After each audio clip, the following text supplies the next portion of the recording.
Some games take an hour or two to get going. They'll slowly ease you into the complex mechanics bit by bit, making you patiently wait for an hour or more before you even know what to think. But not Reptilian Rebellion. With a simple premise and arcade-style action, you'll know within the first minute if this retro-inspired shooter is for you. Whether or not you'll still be playing the game an hour later is a whole other story. Playing out like a cross between Defender and Root Beer Tapper, Reptilian Rebellion sees players stuck in the middle of a horde of advancing aliens. It's your job to shoot them, making sure that none of them get to the center and gobble up our poorly protected hero. This is a job that only becomes harder as the enemies grow stronger and more aggressive the longer the round goes on. It's a suicide mission where your only comfort will come in earning a brand new high score. Beyond simply walking up and down shooting at enemies, our hero will be able to pick up a number of power-ups that'll make the shots faster, stronger, and more spread out. We're also able to recruit computer-controlled characters to handle some of the overflow. But it's not the upgrades and power-ups you'll be thinking about, because we only have a limited amount of shots and picking up each ammo drop is vitally important. This is the kind of arcade-style action game where the points we earn go towards unlocking extra characters. This gives you an incentive to keep playing, even when you've seen the same predictable enemies and locations.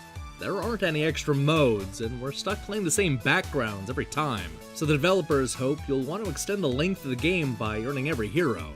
Look, I'm not saying that's a bad plan, but I do wish there was a little bit more to Reptilian Rebellion.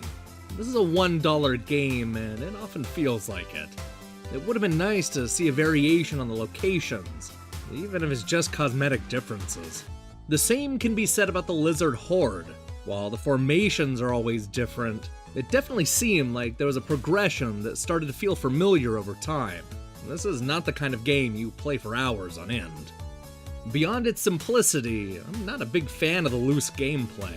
I found it a bit too easy to miss the reptiles because I'm standing just slightly outside of the line. This is not the kind of thing you would have seen in old arcade games, and I never warmed up to the way Reptilian Rebellion handles. The same can be said about the visuals, which opt for simple Minecraftian 3D pixels instead of a more authentic retro look. I like the simple premise, but the execution left me cold. If this were an old school arcade game, I'm not sure I would have spent more than a quarter or two shooting at these pesky lizards.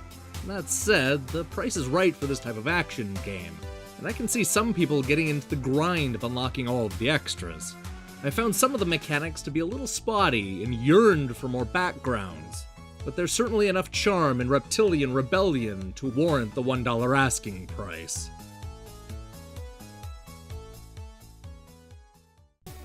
Hey, thanks for watching our review. If you're a fan of bite-sized games, then this is a week for you. We've already taken a look at Redactum, Winter Novel, and Dagos.